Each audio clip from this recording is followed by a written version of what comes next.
Assalamualaikum warahmatullahi wabarakatuh. Alhamdulillahi rabbil alamin. Wassalatu wassalamu ala asyrafil mursalin wa ala alihi wa sahbihi ajma'in. Tajuk pada hari ini adalah amanah. Apakah itu amanah? Amanah merupakan satu tanggungjawab yang diberikan kepada seseorang dengan penuh keyakinan dan sesuai dengan kemampuan yang ada padanya. Allah Subhanahu wa taala berfirman, A'udzubillahi minasyaitonir rajim. Bismillahirrahmanirrahim. Ya ayyuhalladzina amanu la takhunu Allah war rasul wa takhunu amanatikum wa antum ta'lamun. Yang bermaksud, wahai orang-orang yang beriman, jangan kamu mengkhianati Allah dan Rasul, dan jangan kamu mengkhianati amanah kamu sedangkan kamu mengetahui.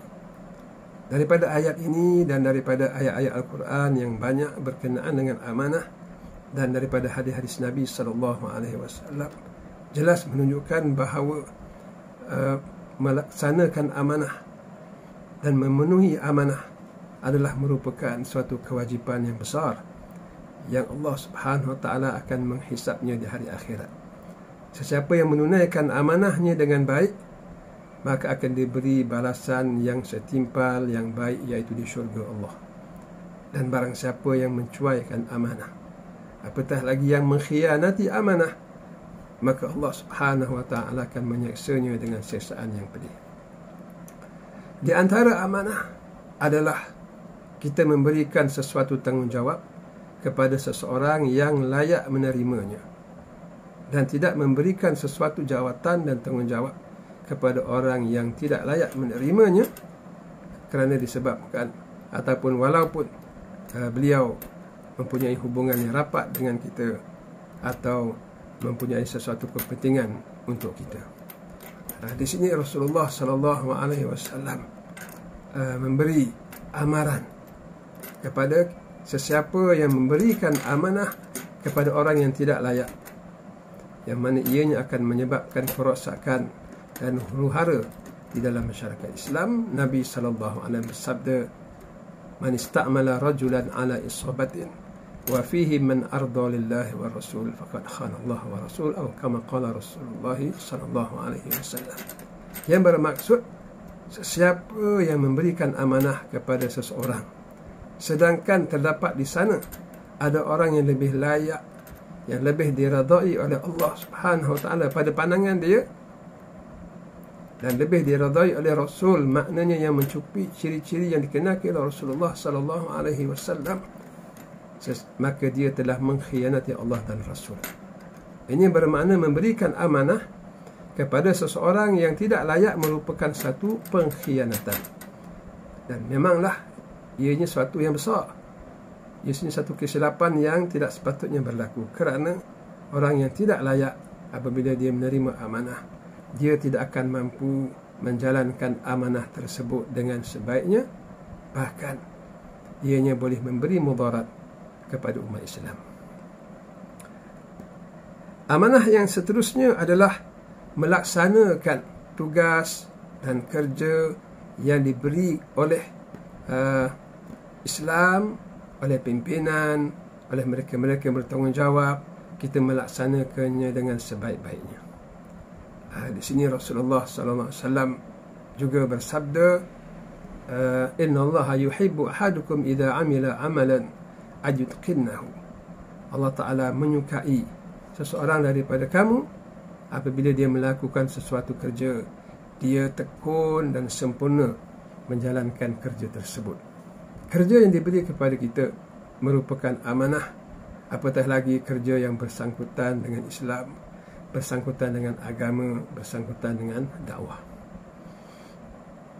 Kemudian di antara amanah lagi adalah seseorang tidak mengeksploitasi ataupun tidak mengambil peluang dengan jawatan yang dia ada untuk dia menggunakannya demi untuk kepentingannya.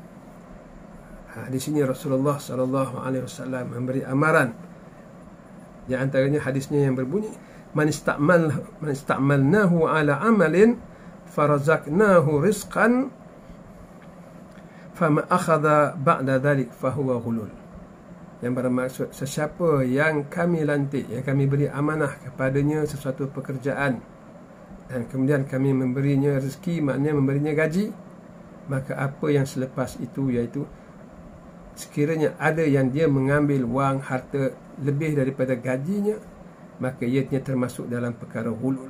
Ghulul adalah harta yang tidak baik, yang haram. Dan Allah Subhanahu Wa Taala memberi amaran mereka yang memakan harta yang haram ini dalam firman-Nya, wa may yaghlul ya'ti bima ghalla yaumal qiyamah. Siapa yang melakukan mengambil harta yang haram, maka dia akan membawa harta itu ke hari kiamat untuk dihisab dan diazab oleh Allah Subhanahu Wa Taala. Kemudian di antara amanah lagi adalah kita menggunakan segala nikmat yang diberi oleh Allah Subhanahu Wa Taala kepada kita untuk kita gunakan ke arah mencari keredaan Allah Subhanahu Wa Taala. Di antaranya Allah Subhanahu Wa Taala mengurniakan kepada kita harta. Ia merupakan satu amanah. Di antaranya Allah Subhanahu Wa Taala mengurniakan kepada kita anak pinak. Ianya juga adalah suatu amanah. Allah Subhanahu Wa Taala mengurniakan kepada kita kecerdikan, mengurniakan kepada kita kelapangan, kesihatan dan sebagainya. Semua itu merupakan amanah yang kita gunakan ke arah mencari keredaan Allah Subhanahu Wa Taala. Allah Subhanahu Wa Taala mengingatkan kita supaya kita jangan mencuaikan amanah ini, ya, amanah harta, amanah anak, amanah kesihatan, amanah kelapangan masa dan sebagainya, kerana ianya mencari ataupun membawa kepada kemurkaan Allah Subhanahu Wa Taala. Firman Allah Subhanahu Wa Taala yang berbunyi, A'udzubillahi minasyaitonirrajim, ya ayyuhalladzina amanu la takhunu Allah war rasul wa takhunu amanatikum wa antum ta'lamun. Wahai orang-orang yang beriman, jangan kamu mengkhianati Allah dan Rasul, dan jangan kamu mengkhianati amanah-amanah yang diberi kepada kamu sedang kamu mengetahui. Wa'lamu annama amwalukum wa auladukum fitnah wa anna Allaha 'indahu ajrun 'azim.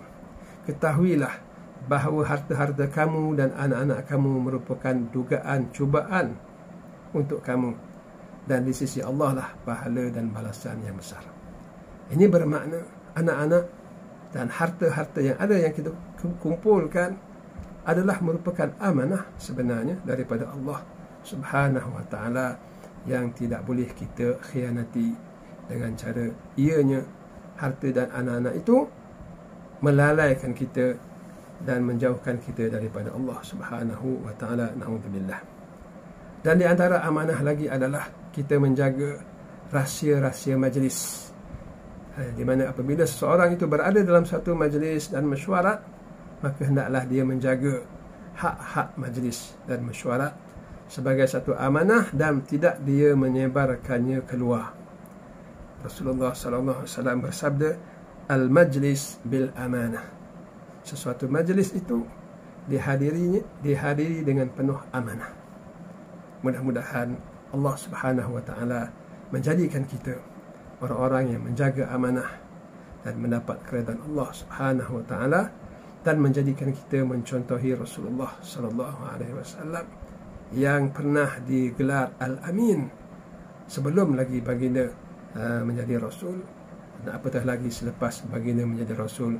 Baginda begitu amanah, bukan sahaja menjalankan perintah Allah Subhanahu Wa Taala dengan menyampaikan Islam secukup-cukupnya kepada umat sebelum baginda wafat, bahkan amanah terhadap sahabat-sahabat baginda dan amanah terhadap orang-orang yang menzalimi baginda dari kalangan orang Mekah, dengan menjaga harta-harta amanah mereka sebelum baginda berhijrah.